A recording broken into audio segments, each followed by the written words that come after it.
Welcome to Broadcast Map, the show that covers the world of broadcasting, the Canadian media landscape, sports media, the show's favorite sports teams, as well as news and politics. Here's your host, Ali Musa.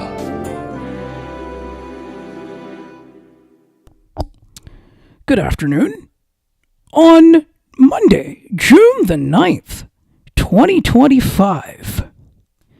Welcome here, and I am joined by the host of the OHL podcast. And it's always fun here, Mike Farwell. Mike, it's always fun to get you in here. Thank you so much for taking some time. Well, it's always fun to be here. Thanks for the invitation. Absolutely. You have an open invitation here on the show, so. I want to first start off with some news that kind of broke over the weekend, actually Friday, before we kind of get into some OHL talk. And yes, it's a Kitchener connection, but kind of overall. What were your thoughts on the Stars letting head coach Pete DeBoer go? Was it surprising? Was it because of the fact, do you feel that the Stars didn't make it to the Stanley Cup round? I will say that it wasn't surprising to me, and that's not in any way to criticize Pete DeBoer or Pete DeBoer's performance or Pete DeBoer's coaching record. I say it wasn't surprising because this is the world that we live in, I think, when it comes to being a coach in pro sports, particularly hockey, where they seem to be turning over coaches as quickly as any other sport. I think the longest term is about 3 years, and that's what Pete DeBoer had in the NHL. I think this is also a symptom of a much larger problem where, organizations are now multi-billion-dollar organizations. The players are the assets or the shares within those organizations, and they are treated with kid gloves. And, really it's difficult. It's more and more difficult anyway, I believe, to criticize players, particularly publicly. I didn't disagree with Pete DeBoer's decision to pull Jake Ottinger in that deciding game that moved Edmonton into the Stanley Cup final and eliminated Dallas. I think if you don't want to get pulled from the net, then stop the shots. And he let 2 goals in on 2 shots in the biggest game of the Stars season. I think DeBoer had every right to pull him. Maybe some of the comments afterwards didn't play well. But again, I don't think players should be above criticism. And I always wonder about the whole idea of, who's responsible for not making it to the Stanley Cup? Is it the one coach or the coaching staff, 3 or 4 members, or is it the entire 20-plus man roster on the team? And I think we'll continue having that debate as the NHL keeps turning over coaches as quickly as it has been. So not surprised, but very disappointed. I think Pete DeBoer is a great coach, and just because of my history with him in Kitchener and knowing him like I do, I really hope that this guy gets a chance to win a Stanley Cup again sometime soon because he deserves it. Sure. And I mean, certainly, yes. I mean, you did make reference there to the comments that were made afterward, but he didn't. But the thing is even during their end of season availability there, the thing is he'd never. But I think the first thing that kind of started was that Pete didn't talk to Jake about why he removed him. I would hope that Jake knew why he got removed. I mean, you let 2 shots. Yeah, but I think he should have. I think he should have talked to him about it. I think that's really where I kind of come from there. Yeah, well, you know what? I'll take you back to something. I mean, it's completely different level, and no, go ahead. It's media and coach. But I remember interviewing Pete after a game in the 2008 playoffs. The Kitchener Rangers had led the series 3-0. They lost on the road in Belleville in Game 6 as the Bulls came all the way back to tie the series 3-3 and force a Game 7. And I asked Pete DeBoer post-game, what's the message to the team as you now look ahead to Game 7? And his answer to me was, I think that's pretty obvious. And he just walked away, and that was the end of the interview. And you know what? He's right. Like, what is the message? Obviously, it's the 1-game showdown. You played all this time for home ice. You're the better team, et cetera, et cetera. Jake Ottinger knows why he was pulled. He's not a dum-dum. You don't get to the National Hockey League without knowing, what kind of performance is expected of you, especially in big games. So maybe he didn't have to talk to him. But I think in the modern day, that's how you do have to treat athletes. No, I know. Like here's the thing. Like, I agree with both sides of it here, but I feel like I feel like it would have sort of, and I think it was and of course the dressing. I think it was sort of the whole locker room stuff as well that kind of played into it as well. Absolutely. The players, I think, hold all, if not all, certainly most of the cards these days. And when the players didn't like what happened, they will rally around their teammates and it becomes the end of a coaching career. Yep. Well, or at least this stint in Dallas. Yeah. Yeah. And I mean, he did have, and to be fair, he did have 1 year left on his contract. A friend of mine who used to coach is fond of saying that you may not be coaching, but you're still getting paid. So if you have 1 year left on that contract, you know Pete DeBoer is getting paid for the year. I know he wants to be behind the bench because he's competitive and he does want that Stanley Cup, but you don't have to be coaching to still be getting paid. No, exactly. Yep.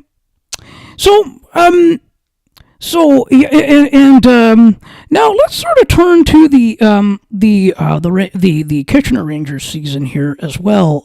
What was it like being in the building there, or being around covering the team, or when, like, how they came back to win the series against the Spitfires in 7 games there? Yeah, that was pretty special to be a part of. The Kitchener Rangers becoming just the 6th team, I think it was off the top of my head, 5th or 6th team in OHL history to come back from a 3-0 deficit. And it was almost a full circle moment when you think about it, because the Windsor Spitfires did that very same thing to the Kitchener Rangers back in the 2010 playoffs when the Rangers got up 3-0 and Windsor came all the way back and won it in Game 7. So that was definitely a lot of fun to watch. Now, in fairness, the Windsor Spitfires were a beat-up organization, and they had a host of injuries that they were dealing with, but they were still good enough and healthy enough to get up 3-0 in the series, and the Rangers found a way to shut down the big offensive weapons of the Windsor Spitfires, led by Ilya Protas. It was a lot of fun to watch this team come back, and you just got the sense that with every win, the Rangers started believing just that little bit more. Yeah, and of course, I think they did have another run to the third. They did have a run to the third round, of course. You know, getting knocked out by the Memorial Cup champs, the Knights. I look at that, Ali, the same way I look at my Toronto Maple Leafs. I mean, if you're going to go down to the team that ultimately makes it all the way. And I don't know if Florida is going to beat the Edmonton Oilers, but the Toronto Maple Leafs took the Panthers to 6 games. It was a pretty good series. And yes, the Kitchener Rangers ran into the big green machine. And that seems to be a recurring theme in the OHL's Western Conference these days. The Rangers meet the Knights in the playoffs, and then the Knights move on and the Rangers go home. This time it just so happened to be in the 3rd round. And that Knights team, as everybody got to see on the national stage at the Memorial Cup in Rimouski, was a stacked team. They had one goal in mind when they started the season, the London Knights did, and that was winning the Memorial Cup. So they were, I think, destined to do that, and I don't think the Kitchener Rangers have anything to hang their heads about from the season that they just had. No, exactly. Now, I'm a Leafs and an NHL fan too, right? Absolutely. Yeah, you know what? For me, I have to be honest. For me, I look at sports for me as an escape. Couldn't agree more. And I think, in today's times, it's that much more important. I'm already, as we record this, looking forward to the NHL playoff game, the Stanley Cup final game tonight, because you need to get an escape from all of the other things going on in the world. And I love it for that. Yes. Let me ask you, I don't generally do picks, but let's just kind of have some fun here. Who do you think has a little bit of a better edge on winning the series? Is it the Oilers or the Panthers? And do you think it'll go in how many games? It will at least go to 5. I'd be shocked if it doesn't go 6 at this point, to be honest with you, or even 7 like it did last year. I think my answer to that question, Ali, is changing after each game. Look, there are 2 overtime games, 1 a double overtime game. You could make the argument that either team could be up 2 games to none because it's that thin a margin when you're going to overtime to finally determine things. So I really thought after game 1 and the way McDavid and Draisaitl played, that they were the team that was going to win this series. And then you look at game 2 and you look at what Brad Marchand, even at his age, can do, the acquisition of Florida at the trade deadline. And then you just think of all the experience and all the depth on that Florida roster and the fact that they have a chance to be back-to-back champs. And goodness knows, if I flipped the coin today, I'll still stick with the Edmonton Oilers because I think my heart's with Canada, and I think Connor McDavid is the best player in the world. But what a series we're getting treated to. Yes, absolutely. Yes. You know what? That's my pick. I'll tell you. I'm going for mine is I take Edmonton in 7. There you go. And you know what? I don't think anybody's going to argue with you. They can make the case for Florida for sure, but it's tough to argue against either of these teams, to be honest with you. Well, that's it. Because yes, Florida does have experience winning. They've been here. This is their third trip. They've been here before, and Edmonton does too. I think Edmonton also, and they're a different team from last year as well. Yep, they are. They've made some nice additions to the team, but I think maybe the goaltending edge goes Florida's way too. I still think Florida does have greater experience and depth, but much like the London Knights in the OHL, I think the Edmonton Oilers this year were on a bit of a mission. They came up short by 1 game last year. They don't want that to happen again. Yeah. No, that's a totally fair game there. Yep. What about now the Brantford Bulldogs situation? First of all, we should point out that head coach Jay McKee, has been extended by 3 years now. I saw that. I think it was over the weekend. I think that's an important piece of stability for the Brantford Bulldogs organization. Exactly. And what about your thoughts on the Zach Hyman and the Hyman family taking ownership of being the new owners of the team and taking that from Michael Andlauer? Well, first and foremost, I think Michael Andlauer has been a model owner and one of the best that the Ontario Hockey League has seen in quite some time, maybe even in its history. I think he did everything right. He worked really hard in Hamilton to make a go of a team there. He continued to do the right things, not just say the right things, but do the right things in Brantford. And when the torch was passed, so to speak, and the Hyman family came in as the new owners, they were saying all of the right things, and it sounded like this was going to be a pretty seamless transition in terms of the Bulldogs' involvement in the community and how the Hymans were going to be running this organization very similarly to the way that Michael Andlauer had. I got a little bit nervous, I will not tell a lie, when the team so quickly and quietly, mysteriously, if you will, dismissed Matt Turek as general manager.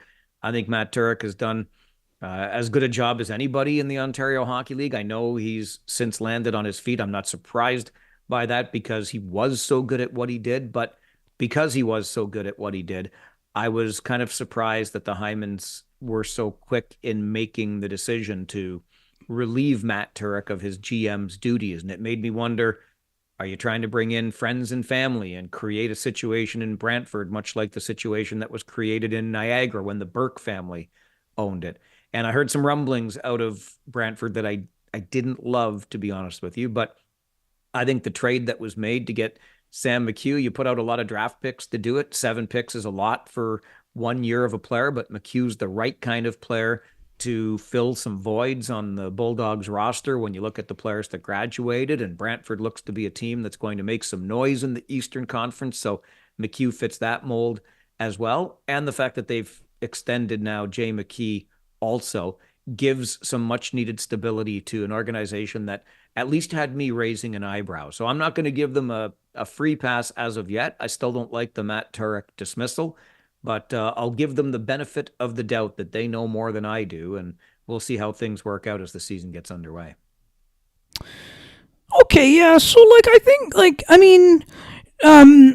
now what about for them remaining in Brantford for having a long-term commitment, a long-term commitment there and a sustainability as well there. What do you feel that? How do you feel there? Do you like Do you like the fact that they're remaining there?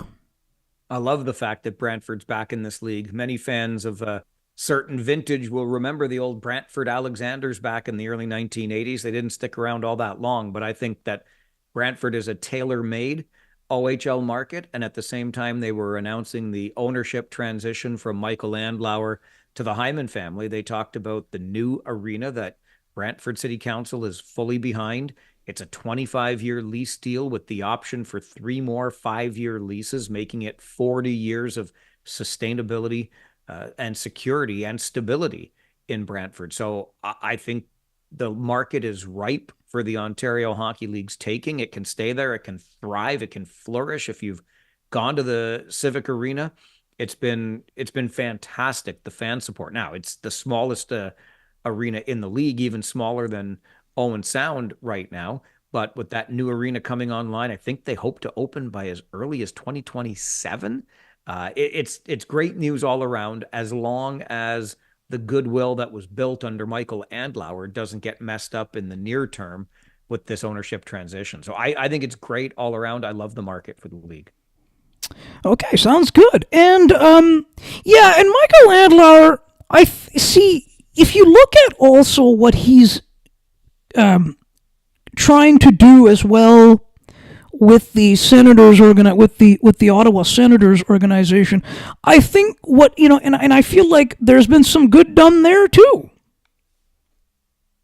Begrudgingly, I will admit that also, because again, I'll go back to being a Leafs fan, and I don't want to see the Ottawa Senators climb that mountain faster than we do as Leafs fans. So I will, because I have so much respect for Michael Andlauer, will absolutely acknowledge that he's moving in the right direction. I love what they're doing in Ottawa when it comes to an arena, etc. And yes, they certainly seem to have the building blocks in place. I just hope they wait long enough for the Leafs to make their run first.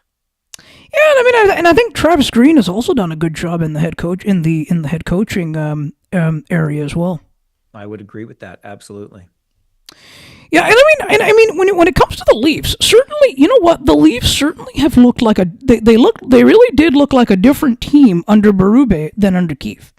Yes, they did, and I think that's one of the things when changes do happen this summer beyond the front office changes that have already been made and the dismissal of Brendan Shanahan. I think Craig Berube will have some degree of influence on whatever decisions happen in this offseason, because he had a year to work with these guys. He's understood now what makes them tick, what they're all about, what he wants out of the players, and if they're giving him that. If they are, the roster might remain largely intact. If they're not, I would suspect that the players that get moved, if they do get moved, are the kinds of players that Berube just didn't see fitting the mold that he thought a Toronto Maple Leaf needed to fit. Yeah, I mean, of course, I have said this on air. I did say it on air that prior to the Shanahan dismissal, after Game 7 of the Leafs and Panthers, which was right after that, which was kind of on the Tuesday after that game, where, I mean, certainly Shanahan, I was not like I was sort of expecting that he would be gone, and I think Marner too. I mean there are already rumors floating around out there. Yeah, thanks for the reminder that the Leafs made it to a 7th game. I glossed over that debacle that was Game 7 when I said 6 games earlier. But listen, I still think that this team has got a great core. I know that it hasn't won. Do you just look at them and say, well, this group can't do it? They've had enough runs back at it, and they haven't been able to get over that hump. I don't know. I don't know that you can possibly give up on players of this caliber. The big wild card in there is the salary cap, of course, and you have invested a whole ton of money into guys that have not won. But I can see any one of them, any one of those core 4, if you will, leaving this Leafs organization and going on to have tremendous success, if not championship success, with another team. They are that good. Whether they're getting it done in Toronto or not, they are that good. Yeah, but I mean, no, yeah, I know you're right, but I do see Marner on the way out. I don't even think I don't even, honestly, I don't even feel, based on, and you know what, and based on how he sort of, how he's sort of kind of. I think it's the way his attitude has been. I don't think he wants to. I don't really get the feeling that he wants to be in Toronto. Well, the Leafs are lucky then because they have another young player by the name of Easton Cowan who also plays for the London Knights, just like Mitch Marner did, kind of waiting in the wings, and maybe they move Marner out and Cowan right in, and I don't think they'll miss a beat because they are very similar players. Yes, and I don't know if you remember at the trade, at the trade deadline, at the NHL trade deadline there, when of course, where Marner where he did use his new movement clause, where they had the chance, where they were initially they wanted to get Mikko Rantanen in, instead and trade Marner, and Marner, of course, I honestly would have been okay. I would have been good with that personally. I think a lot of people would have been. Now, do you remember that? Oh, yeah, absolutely. And I think a lot of people would have been okay with it, especially in hindsight. But this goes back to something we talked about at the very beginning when you brought up Pete DeBoer's name. Yes. And that's the amount of influence that players have, the amount of control that players have today. So it's Mitch Marner's no movement clause to exercise. He did that. And now the problem that the Leafs face, of course, is if Marner's not coming back, he is walking away and you are getting absolutely nothing for him. And that's a big pill to swallow. And I mean, sure, of course, there are some teams and there are a lot of teams interested in him. The Golden Knights were rumored to be interested in him. Even the Sabres, out of all teams, I don't know. I don't know why you'd want to go there because the Sabres are not a winning team. No, they right now, anyway. Aren't. But I'm not surprised that teams have interest in him. As I said a moment ago, I think you can take any one of these core four away from the Maple Leafs and watch them go have tremendous success, if not championship success, wherever else they go. Yeah. Yep. Yes. No, and certainly though, with even the Hurricanes. I think the Hurricanes certainly had a good season. I think Rod Brendamore's. He had them where they wanted to be. Like I think he had them in a good spot, but ultimately it wasn't really kind of where the ultimate wanted to be, though. 2 trips to the conference finals in 3 years for the Carolina Hurricanes, and anybody that is a Toronto Maple Leafs fan must look at that and say, how can they do it? And we can't do it. So Carolina certainly has a pretty good model for success right now. Yeah, certainly. Yeah. And we should also mention here, since we're on the sports subject now, now the Jays have been a couple of months in. They had a good series against the Twins, but what if kind of your sort of do they look like now things are starting to sort of turn around for the team? Well, sure, right now, but as we know, baseball marathon, not a sprint. It's been a nice 10-game, 15-game stretch for the Toronto Blue Jays, but we're really at the beginning of June, the dog days, and when you kind of start to separate contenders from pretenders come in July and August. And if you want to talk about futility and playoff futility, you look at the core of the Blue Jays, which is yet to win a playoff game together, and they've only ever backed in. I still call it backing in because I'm old school that way, but through the wild card entry point. So look, it's been a nice little run for the Blue Jays. They're getting the starting pitching they need. Their bullpen is markedly better than it was a season ago. I still think this Blue Jays offense has got to find ways to consistently put up numbers, but if they can do that, there's something about being in the mix, whether it's early June or early September. When you're in the mix, you kind of have a way of staying in the mix. So we'll see if the Blue Jays can sustain this. Yeah, I was a little surprised though at the Max. The Max Scherzer signing. I think they knew what they were getting in him, though. Somebody that wouldn't pitch for them. Well, yeah. I remember he did play that one time in April. Remember that one game, and apparently he was hurt, and I'm surprised he went out there, though. Yeah, I'm not a fan of the way this has worked out. I'm not really. No. I wasn't a fan of the signing in the first place. It kind of reeked of desperation to me. We couldn't get anybody else. It's a little bit like Santander, and I don't mean to take anything away from him, but after the big names started falling off the market and the Blue Jays thought, well, we have to do something, then along comes Anthony Santander and along comes Max Scherzer. And then the front office says, okay, well, we did something. I don't know how effective any of it is, but remains to be seen. Again, they've had a nice little run. If they can sustain it, the front office will look like geniuses. Yeah. Yes, exactly. So, yes, if they can, then the Shapiro and Atkins get the credit then. That's right. If not, then I don't know. Go ahead. Yeah, who knows? I'm surprised they're still around after the recent failings. So, well, me too. Yeah, whether they survive through this, no matter how it turns out, would be interesting to see. Yeah, it'd be interesting. Yeah, I mean, and I've said this, and I've said this many times that I feel that they're both going to go to. It's not going to be a case where Shapiro's going to let Atkins go, and I think he's going to. I think when they both go, they're going to go together. Yeah, I don't think there's any question about that. If the Rogers, as the corporate owner, makes the decision, it will make it for both of them. You won't have just one of them sticking around, in my opinion.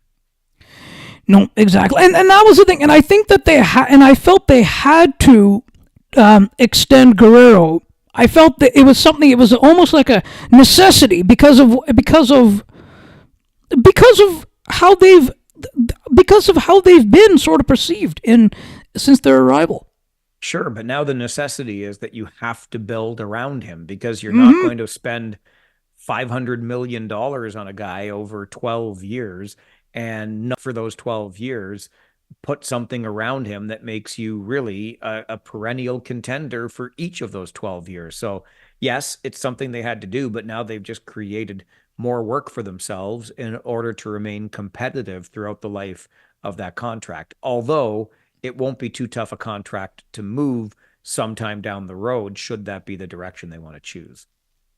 Yes, and I mean, I think, but now certainly, I mean, then the question will be, do they keep Bichette as well? I mean, certainly, I think that they should, but it all depends on how he performs. Well, and they're in the same boat with the Blue Jays and Bichette as the Leafs are right now with Mitch Marner. If you don't sign him, then is he going to walk away as a free agent? You get nothing for him at the end of the year. Yeah. Now, where can people find you? Now, for those, I mean, you and I are both in the Tri-Cities, but for those that may not know, you also have a talk show. I do. You mentioned at the beginning of this broadcast that I'm the host of the OHL podcast. So people who enjoy the Ontario Hockey League as much as I do and as much as you do, Ali, can find the OHL podcast wherever they get their podcasts. We have a YouTube channel as well, an Instagram feed at the OHL podcast. And then my day job, if you will, is as a talk show host for 570 News Radio based in Kitchener. It's called The Mike Farwell Show, and you can find that anywhere online as well, including in podcast form. Yes, I believe it is also a podcaster, I believe, on Apple. I think it's also available on Apple, Spotify, Amazon. I believe it's on all those places. Yeah, you should be able to find the Mike Farwell Show also, wherever it is you get your podcasts. We like the Seeker app, Seekr. Pretty good app that gets you all kinds of different sounds. So feel free to check it out there for sure.